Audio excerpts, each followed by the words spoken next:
Notice there's lots of different accents going on here. There's no American accents at the moment. So my name's Stuart Townsend. I don't run a fashion company. I work for a company called Zendesk. And I've been there for about 2 or 3 weeks. And landed in the US last night, so apologies, I'm a little bit jet lagged and a little bit behind. So my background and the reason why I'm here is working for Zendesk. Before that, working for a company called DataSift, which is a UK startup that's grown in the US. Before that, for 4 years, ran a startup program across Europe for some of the more older people in the crowd for a company called Sun Microsystems, which is a very mature company, and then merged into Oracle, and that's when I left. So, is anybody here from Oracle? I'm not apologising for that. So Stuart actually knew me back from the London tech scene, and can you just talk a little bit about what the British government has done to invest in Silicon Valley, in Silicon Roundabout, and why is London's tech scene not Silicon Valley? Why is that?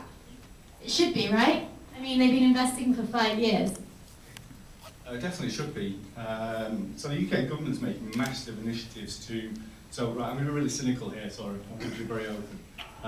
So the UK government is investing lots of money into London's tech scene and entrepreneurs. So if anybody knows any English accent, you'll know that I'm not a southerner. My accent's from the north of England. And the UK government is not investing in regional cities as much as it's investing in London. What it's doing is creating tech hubs, it's creating investment funds, it's creating strategies, but not really delivering and executing that well, to be honest. And that's not changed for about the last 4 or 5 years. And the fundamental difference is that the UK doesn't have the financial ecosystem that Silicon Valley's had and built up over the last 30, 40 years of lots of capital in private investors. What tends to happen is that private investors from the financial services use tax breaks and tax initiatives to invest in startups, but they're not doing that to grow the companies and the startups themselves, using it for personal gain. So we're just very far behind in sort of mentality and thinking and the ethos in terms of Silicon Valley and the West Coast. I don't think London's going to catch up, being candid. I don't think the UK is going to catch up. I think it's going to be a very different cultural investment fund and strategy that's going to happen. One interesting question for the audience and the panel is, how many companies are looking in the US to move to Europe? How many companies are going to look to grow their business in Europe? 1, 2, 3. Okay, so to put that into context, so I've just joined Zendesk European office. We've got 40 people there. Melbourne in Asia Pac, we've got 20 odd people there. So we're growing as a company. And what Zendesk has realised is the US market is great and it's growing, it's maturing, but to grow as a startup and grow and invest, it has to go into Europe as well. That's why it's interesting to get an intake from the audience to see where they're looking to grow and invest. So, by the way, if the audience have any questions, just stick your hand up and I'm going to ask you. Oh, there you go. You work at Google, right? How do you compare the Asian market to the European market currently standing? Good question there, my gosh. So I'm going to go back a couple of years in terms of Asia Pac and my experience there. Asia Pac was a less mature market in terms of startups. I think now it's on par, it's catching up with Europe and probably going to accelerate. And again, as we all know, there's no ridiculous place to look at than looking in China. So again, from a regional aspect and some of the sort of social data organisations and big data companies over there, they're accelerating way beyond what's happening in EMEA at the moment. And probably will catch up with the US as well. Torsten, your company brings startups from emerging markets all over the world to Silicon Valley. Why do they still want to come to Silicon Valley? What secret sauce has Silicon Valley got that their home countries do not have? That's a very good question. I mean, it stands as the one place where all the dreams, you said it yourself, it's where the dreams can come true. So we do tend to see that as long as they feel like they can go here, it drives them at home as well. So we're not saying that everyone should come over here, but certainly it's a great opportunity to learn, and we never see anybody leaving being like, no, I didn't get something out of it here. This place is also great for meeting a lot of people and getting a lot of feedback. It's a very, very open culture compared to many, including my own home cultures, where it's hard to get proper feedback on your idea or project, and that's something that we love when we can get in here and it's used. I think there's a lot of hype in Silicon Valley right now because of trashy TV shows and other stuff like that. But you know, Silicon Valley. What? We didn't watch it. Neither did I. I had to buy a TV to watch it. So Fadi, We all lied too. shut up. Fadi, you know, if there's one thing you could say to entrepreneurs,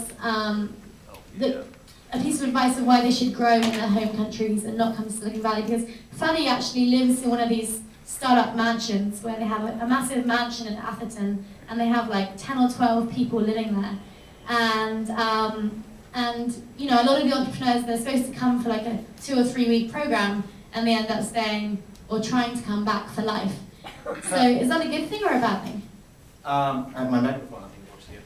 So the philosophy, and I believe that Silicon Valley has tremendous experience in the entrepreneurship game, and this catalyst of studying companies and all the main elements of it, the financial, the support, all the mentorship, and the community that all gather around. We're a very optimistic society here in Silicon Valley.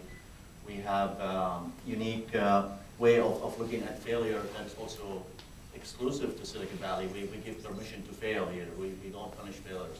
Everywhere else, if you fail, you're kind of doomed.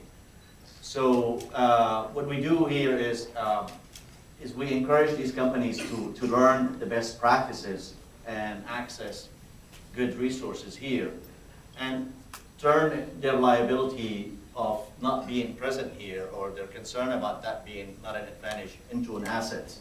They're great, very talented engineers and scientists all around the world, and especially in Central and Eastern Europe and all around, everywhere else actually. So what we try to do is help them learn the business practices and the product practices, and allow them to build global companies where they have better access to talent in their home countries, but they get, you know, in today's economy, it's a global economy, they get to connect with resources in Silicon Valley, learn how things are done, adapt the practices, make the connections with developers at, you know, at Google's and Facebook and whomever. And so they don't need necessarily to be based in here. So that's the approach that we take. All right, and we've got to wrap things up. So last question. If you were to get out your crystal ball and, you know, 3 years down the line, what is the place in the world that you think could be the next Silicon Valley? Oh, that's not a lot of time to think, I have to say. I think because of how long it takes to build this type of environment, it's got to be some of the ones that are already on the way there. And you know, London is a good one for many reasons. There's lots of money, and people speak English, and it's a very international place. And there's a number of other hotspots that are possibly growing even more rapidly. Berlin, as you all know, is doing very well. I would like to say Chile. You mentioned Startup Chile before. It's a very, very aggressive move by the government there. So perhaps them, and then Singapore is also very aggressive, but they have much more of the culture against them in terms of the risk-taking entrepreneurial culture. So I think we'll see one of the ones that are on the way, but I don't know which one. So I agree there are a lot of clusters, as the ones that listed by Torsten, that they're around the globe, that they're all evolving, but I don't think there's going to be the next Silicon Valley. The next Silicon Valley is going to be here in Silicon Valley. And we will be ahead of the world in terms of innovation more than any other place. And it's the truth. I mean, we just started before anybody else, but what's going to happen is everybody around the world is going to learn from, it's not going to be concentrated. It's going to be more of spreading the wealth and knowledge. And there's going to be a lot of ecosystems. Some of the stuff, some of those that mentioned by Torsten, and I think Israel's done a great job, and I think Singapore's done a great job, and many countries trying to build ecosystem inside of their governments. All they can do is just nurture their environment and their ecosystem, but no one is going to be exclusive as to, you know, second place to Silicon Valley. I think the entrepreneurship is right now global. We're all connected with the internet. It doesn't matter where you're located. You could create value. You could build virtual teams. You could build virtual companies. You get crowdfunding. So why bother come here? Because we have the experience. Because we've learned how it's done right. Because we have some data to look back at and expertise. We have mentors who are willing to give back and pay it forward and mentor the young entrepreneurs and help them to be more efficient and build companies faster and move to success. I agree and disagree with all of that. So for me, it's the Asia-Pac market, looking at Shanghai, looking at Beijing, but also looking at Moscow, looking at Russia, the Russian market as well. A, there's lots of capital, lots of money sloshing around, and B, there's lots of intelligent people there who are being incentivized not to leave the country and not to migrate, but stay in country. And I think it's going to be a long-term cycle, but I think it will hop from EMEA, and that's the most dominant force I'd see that's going to attack Silicon Valley from A, having the intellectual property, and B, having the capital to put the money in. Does any of the audience have any insights or any predictions of where the next big startup culture is going to be? New York City. New York City? What? Shenzhen. Shenzhen? I've traveled the world just like you have. Tel Aviv, Shenzhen, Shanghai, Beijing are the places that I'm most looking to. London is there, Moscow. There's lots of places. The thing that you guys haven't caught on to Silicon Valley yet, my dad, I grew up here, my dad moved here